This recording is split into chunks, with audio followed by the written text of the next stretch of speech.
আমি আজকে একটু বাসন্তী পোলাও করব, তাই চালটা আগে ধুয়ে জল ঝরিয়ে রেখেছি।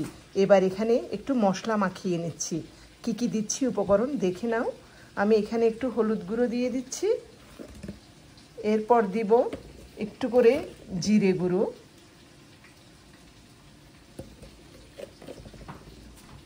এরপর একটু করে গরম মশলার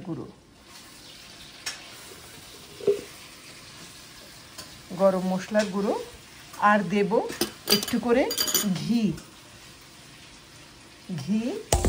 ঘি দিয়ে আমি চালটাকে ভালো করে মাখিয়ে রাখব।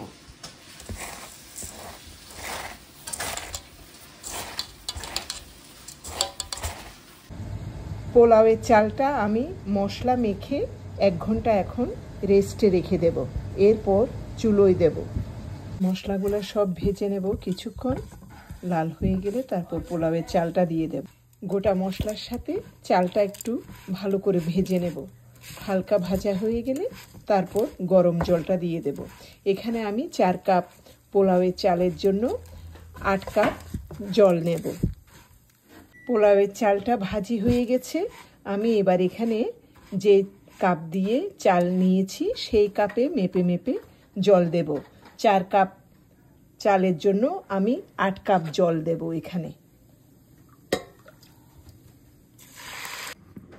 20 মিনিট পর ফিরে আসলাম। পোলাওটা প্রায় হয়ে এসেছে। এবার একটু নেড়ে চেড়ে দেব।